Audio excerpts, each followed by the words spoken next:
prefer not to do that. Otherwise, how can it possibly be considered the 99%? I like a fluid dynamic in terms of what the movement is. Um, for example, the first person we talked to from the movement was Mehdi Patel, who was out at Occupy Toronto. His primary concern was he'd like to see a tuition freeze. Yeah, that Um, was his personal concern for yeah, sure. and so He I saw mean, other issues too, and had a it's the lot to one he say brought about it. up, and he didn't bring any other ones up. So I Well, mean, no, but like, that was what he brought up when now, we asked him, his personal concern for sure. right now, clearly he has probably other concerns too, but Hmm. there's going to be people down there that want to overthrow the government and institute some sort of socialist state. There's going to be people that their primary concern is tax the rich and spend that money on social programs. There's going to be people that just want the environment looked after. There's going to be people that just that are mainly concerned with indigenous rights, etc. Hmm. Now, in order for the movement to accommodate the true 99% of our population, I think this movement has to specifically organize itself, ideologically speaking, so as not to alienate a single person. How do you have a movement that doesn't alienate anyone's individual perspective? Well, I You think should ask the people who operate the territorial governments, because a lot of them run nonpartisan and assemblies which work by agreement. right. Now, what if this happens, Gavin? Um, maybe in order to politically express itself, the movement never has to join a party. No party has to specifically commit to a certain set of ideas. In fact, the movement doesn't even have to define itself with a set of ideas. What could happen is, um, if the movement in general embraces the concept of direct democracy. We're not talking proportional representation here. We're not talking joining a party. But what if um, a candidate could run, and I'm not saying an independent candidate or an Occupy movement party starts up with these candidates.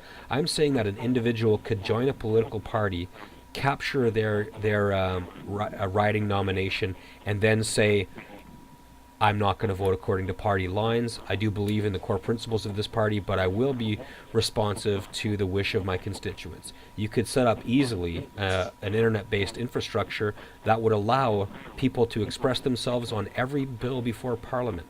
And then if an Occupy candidate who happened to be running under the NDP banner or the Conservative banner or the Liberal banner or whatever banner, as long as it's not a new banner that further splits the progressive vote, right?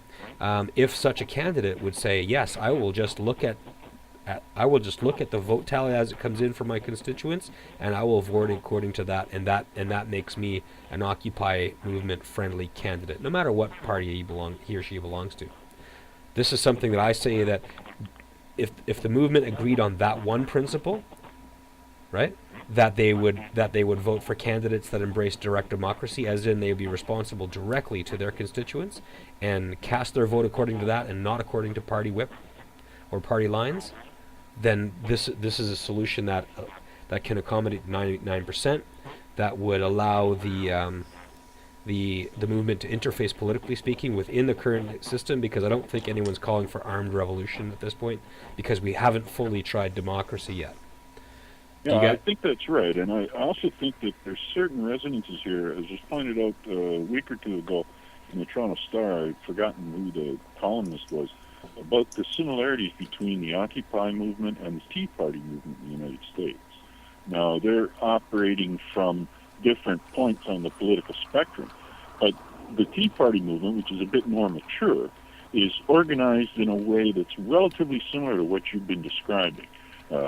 They have candidates who stand up, and theoretically they could be running for any party or running as independents, but they stand up and they say, I identify with the Tea Party movement, and I espouse the principles of the Tea Party movement. And we have seen certain Republicans do that, and we've also seen Tea Party candidates running. So I do think that there is some potential there for the political involvement by the Occupy movement, I guess is where the question originally, where we Right. started in the discussion. But I do think that it's unclear at this stage, as many things are with the Occupy movement. I think it's unclear at this stage precisely what that's going to look like at the end of the day. Yeah, Uh, I can and see what and you're saying. definitely it's unclear, because nobody is even clear at this point on any individual policies. But as I said before, the general outlines of what's being asked for is fairly clear. I'm not sure that we need to look for. I'm particularly concerned about instability because I know that whenever a system gets unstable, the people who suffer are the 99%.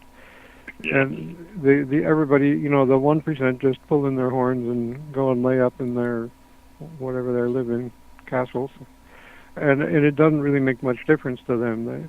Buffett comes out during the worst recession around, and he starts talking like a revolutionary. It's very strange, but so I'm not so sure that we need to redesign the whole system. I think that what needs to happen can happen on a much more on a much milder level, and just change the dials in certain places.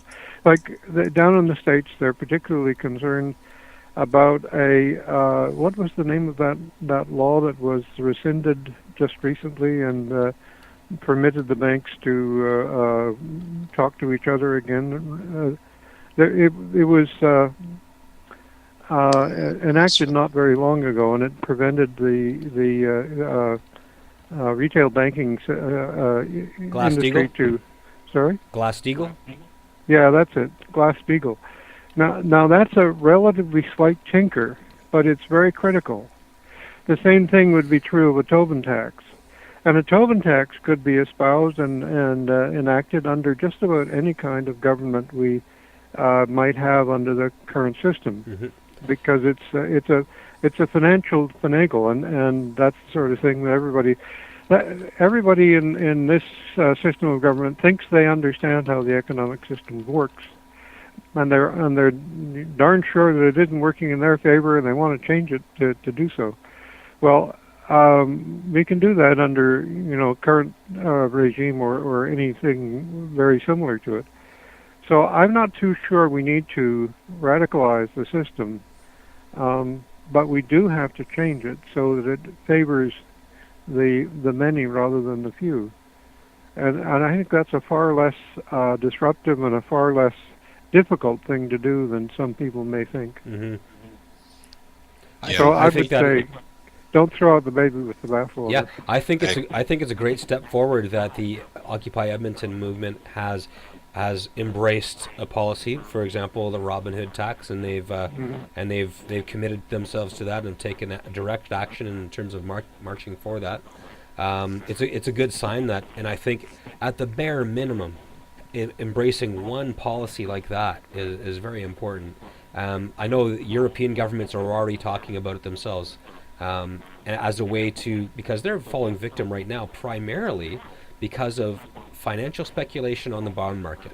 They fear that there's going to be a run on certain European banks based upon, the confidence investors have in terms of banks' exposure to the derivative market and to bad debt from the PIGS countries, which is the PIGS are Greece, Italy, Spain, and what's the P one? Portugal. Portugal. Yeah, the PIGS nations. Those are Portugal, Ireland, Greece, and Spain. Ireland. Yeah. Oh, I thought it was Italy. Sorry, go ahead. Could be. I think there's concerns in Italy too. Sometimes it's written with two I's, in which case it also includes Italy. Oh, okay, cool. You could add in 3 and put in Iceland probably too. So the Tobin tax or the Robin Hood tax would be a step in the right direction for them, because it would minimize the games that speculators can play on their bonds, and it would limit the incentive to take a run at any of their banks. Mm-hmm. What concerns me, primarily from a pragmatic perspective, I have a lot of experience at campaigns, various different types of social activist campaigns. And what really concerns me is that any campaign has a certain limited lifespan. The campaign, first of all, has to be predicated on a simple, resonant message. But for some reason, and I think it has to do really with activist fatigue, campaigns will only, even the best campaign, will only run for a limited period. A really good campaign might run for a year or 2 years or 3 years, but we've seen. I think any of us who are campaign junkies have seen campaigns that run weeks or months. So that's, in a way, that's my concern about the movement as a campaign. Is that the message at this point is not particularly simple. The core message is simple, and I think that's good, and I think they need to continue harping on the 1% and the 99%, et cetera, et cetera. But it needs to be couched in a way that is easily understood and is simple for people from various walks of life and various disciplines to identify with and to understand. And I guess that, as a campaign organizer, that's really kind of my fear about the Occupy movement is, at this particular stage, their message seems to be somewhat disjointed. And it's because the problem that they're attacking is so large and so difficult to quantify and so difficult to define in simple language. So to me, that's the real challenge moving forward, is how do we make this, and when I say we, I mean we as the 99%, how do we make this into something that resonates with every corner of the 99%? And we're already starting to see divisions where people are saying, I'm too busy, I have to work, or I'm working 3 jobs, and we hear all the excuses for people not to commit to the messages of the campaign. And I think the reason for that is because the messages to this point have been unfocused and too complex. But the counter to that, the problem with that is, I don't argue with your analysis. It's just that the problem is not amenable to your analysis. The problem is that there are at least 4 or 5 legs of this strange animal that have to be addressed at the same time, and not just addressed. There's a lot of hocus pocus going on in the 1% side, which makes it difficult for people to understand the simplicity of the situation. They have been told for several decades that if you only give all of your money to these 1% people, it will all come back to you. Yeah, the fallacy of trickle-down economics. Great story. Exactly. And this is hocus pocus and absolute tomfoolery, but people don't understand that because they think that it's much more complicated than it really is. And so there's a large educational campaign, I think, that has to happen. And I suppose that's one of the things that they need to do in the Occupy movement.